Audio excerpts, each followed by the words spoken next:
You can lie in bed for a full 8 hours, close your eyes, and still wake up with the cognitive impairment of someone who hasn't slept at all.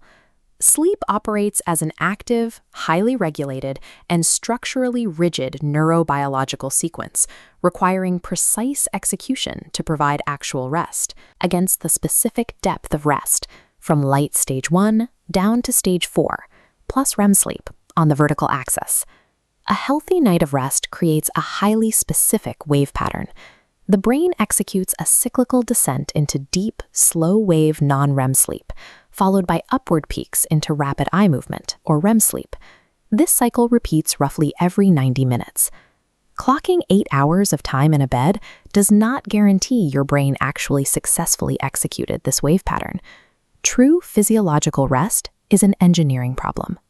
It relies on strict neurochemical and thermoregulatory parameters to protect this delicate architecture from outside disruption. The brain regulates the sleep-wake cycle using neurotransmitters like serotonin and melatonin. To synthesize these chemicals, the brain requires a specific precursor amino acid, L-tryptophan. The primary obstacle to the synthesis is the blood-brain barrier. Tryptophan circulates in the bloodstream alongside other large neutral amino acids, or LNAs. Because LNAs heavily outnumber tryptophan, they physically crowd the limited transport gateways, blocking tryptophan from crossing over. Eating a standard high-protein meal before bed worsens this ratio. It floods the bloodstream with even more LNAs, further decreasing the amount of tryptophan that can reach the brain. To bypass this biological bottleneck, the most effective nutritional intervention involves consuming high glycemic carbohydrates more than an hour before sleep. The carbohydrate load triggers an acute spike in insulin. Insulin acts mechanically on the amino acids, binding to receptors and actively shuttling competing LNAs away from the blood-brain barrier and into surrounding skeletal muscle tissue. With the competing amino acids cleared from the plasma, the ratio shifts entirely. The remaining tryptophan molecules easily lock into the transport proteins and cross into the central nervous system. Once inside the brain, this sudden influx of tryptophan triggers a cascade effect, rapidly accelerating the synthesis of serotonin and subsequently melatonin. Manipulating the plasma ratio of tryptophan to LNAs mechanically reduces the time it takes to fall asleep. Effective dietary sleep aids work by exploiting the mechanics of blood-brain transport, rather than relying on inherent calming properties. A glass of wine before bed makes you feel drowsy, leading to the behavioral misconception that alcohol's sedative properties promote natural rest. Physiologically, alcohol acts as a central nervous system depressant. It forces sedation, creating a state that mimics clinical anesthesia rather than initiating biological sleep. This chart tracks that chemically induced sedation against normal sleep architecture. The alcohol-influenced line drops unnaturally fast from wakefulness straight into deep sleep, entirely skipping the body's mandatory stage 1 and stage 2 wind-down sequence. This causes the first major architectural casualty of the night, active REM suppression. The blocks of rapid eye movement sleep are severely truncated, with the brain failing to reach full REM height.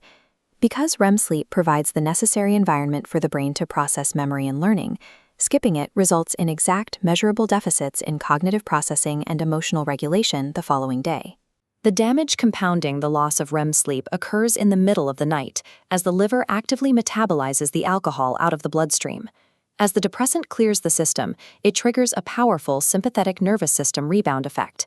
The brain experiences a sudden spike in cortisol, and the second half of the sleep cycle splinters, bouncing erratically between shallow stage 1 sleep and constant micro-awakenings. The rapid onset of unconsciousness provided by alcohol actively destroys the structural continuity required for restorative rest, ensuring a net negative physiological outcome. To initiate sleep, the human body requires a specific physiological trigger, a drop in core body temperature of about 2 to 3 degrees Fahrenheit. The body mechanically forces this cooling process by releasing heat through microperspiration, evaporating sweat from a pore to rapidly cool the dermal layer. This dual chart maps the direct relationship between core temperature and sleep depth. As the temperature line on the right steadily drops, the hypnogram on the left successfully descends into deep sleep.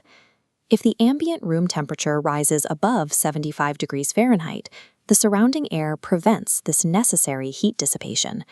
the core temperature line flatlines. In direct response, the hypnogram wave delays its start and entirely fails to plunge into the deepest stages. This thermal trap results in a 10 to 15% measurable reduction in total sleep efficiency. The opposite environmental extreme proves equally disruptive. When ambient temperatures drop below 60 degrees Fahrenheit, a different biological alarm sounds. To conserve core heat, the autonomic nervous system activates defensive shivering thermogenesis, increasing muscle tension. This physical arousal registers on the hypnogram as jagged upward spikes, severely truncating deep, slow-wave non-REM sleep and forcing the brain into a fragmented, lighter state of rest.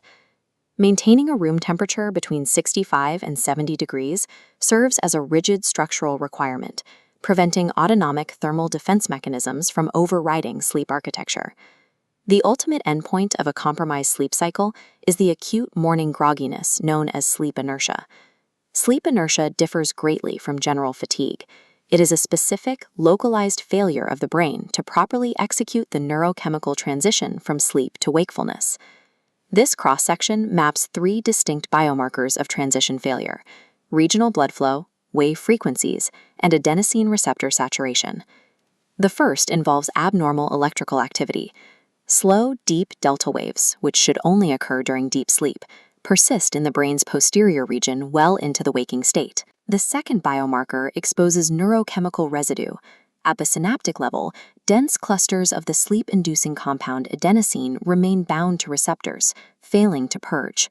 Finally, cerebral blood flow remains restricted and sluggish, specifically in the brain's cognitive processing centers. Prior alcohol use, thermal stress, or nutritional bottlenecks directly inflict this triad of biochemical failures on the waking brain by interrupting the precise stages of sleep designed to repair them. Clearing these systems requires absolute mechanical precision. The body's biological clock must process its repair phases without interruption. Optimizing sleep means executing a strict, uncompromising engineering of exogenous variables to protect that internal architecture. Respecting the mechanical parameters of macronutrients, depressants, and temperature is the only way to clear the biochemical debt of sleep inertia and achieve true physiological alertness.